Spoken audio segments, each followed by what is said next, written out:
ناظرین کرام السلام علیکم۔ حضرت موسیٰ علیہ السلام کے واقعے کے 5ویں حصے کے ساتھ آپ کی خدمت میں حاضر ہیں۔ ناظرین، گزشتہ حصے میں ہم نے آپ کو بتایا تھا کہ حضرت موسیٰ علیہ السلام کی نافرمانی کرنے پر اہل مصر پر کیسے کیسے عذاب ٹوٹے۔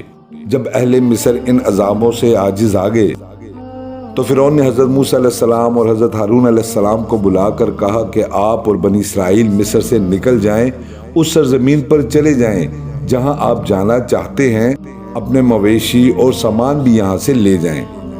فرعون کے کہنے پر حضرت موسیٰ علیہ السلام اپنی قوم کو لے کر مصر سے راتوں رات نکل گئے۔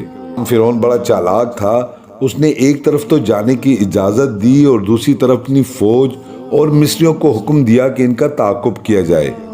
فرعون اپنی فوج کے ساتھ بنی اسرائیل کے تعاقب میں روانہ ہوا۔ بنی اسرائیل چونکہ مفلوق الحال تھے، اپنے بیوی بچوں اور سامان مویشیوں کے ساتھ روانہ ہوئے تھے، اس لیے بڑے بوجھل تھے، مگر فرعون کی فوج رتھوں اور گھوڑوں پر سوار تھی، لہٰذا جلد ہی ان کے قریب پہنچ گئے۔ اسرائیلی سینا کی زمین پر قدم رکھنے بھی نہ پائے تھے کہ فرعون اپنی فوج کے ساتھ آ پہنچا۔ اسرائیل غلامی میں رہنے کی وجہ سے ڈرپوک بن چکے تھے، دشمن کو سامنے آتا دیکھ کر کانپنے لگے اور موسیٰ علیہ السلام سے کہا کہ دشمن آ گیا۔ حضرت موسیٰ علیہ السلام نے جواب دیا، میرا پروردگار میرے ساتھ ہے، ذرا نہ گھبراؤ۔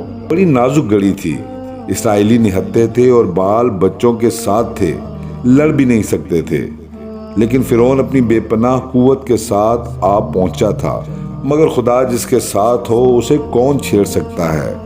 عین وقت پر حضرت موسیٰ علیہ السلام کے پاس خدا کا حکم پہنچا کہ اپنی لکڑی سمندر پر ماریں۔ لکڑی پڑتے ہی سمندر کے 2 ٹکڑے ہو گئے، بیچ میں سوکھا راستہ بن گیا اور دونوں طرف پانی اس طرح کھڑا ہو گیا جیسے آمنے سامنے 2 اونچے پہاڑ کھڑے ہوں۔ حضرت موسیٰ علیہ السلام اپنی قوم کو بیچ کے راستے سے لے گئے اور سینا کی زمین پر پہنچ گئے جو سمندر کے پار تھی۔ فرعون بھی اسی سوکھے سمندر میں اپنی فوج کے ساتھ داخل ہو گیا، سمجھا کہ پالا مار لیا ہے۔ دفتن کیا دیکھتا ہے کہ دونوں طرف کا کھڑا پانی گرنے لگا اور اس کی فوج ڈوبنے لگی۔ جب خود بھی ڈوبنے لگا تو بولا، میں بھی اس اکیلے ایک خدا پر ایمان لاتا ہوں جس پر بنی اسرائیل ایمان لا چکے ہیں اور اب فرمانبرداروں میں سے ہوں۔ اس پر حاطف غیبی نے آواز دی کہ اب تو ایمان لاتا ہے، حالانکہ پہلے کتنی نافرمانیاں کر چکا ہے اور تو فساد پھیلانے والوں میں سے تھا۔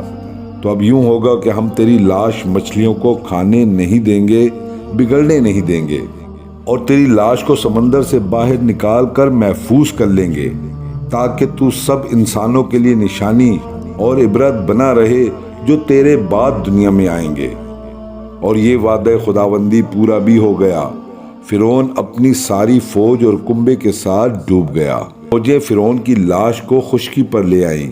مصری اسے پایا تخت لے گئے اور دستور کے مطابق اس میں مسالے لگائے گئے اور اسے شاہی قبرستان میں دفن کر دیا گیا۔ ہزاروں سال دفن رہنے کے بعد اب یہ لاش نکل آئی ہے، کہیں سے ٹوٹی پھوٹی نہیں، اور رب کریم کے فرمان کے بموجب ساری دنیا کو سبق دے رہی ہے کہ پروردگار کے سامنے اکڑنے والوں کا حشر ایسا ہی ہوتا ہے۔ ہزاروں سال بعد جب احرام مصر سے فرعون کی لاش دریافت کی گئی تو معروف سائنسدان ڈاکٹر مورس بوکائے نے فرانس لے جا کر اس پر تحقیق کی۔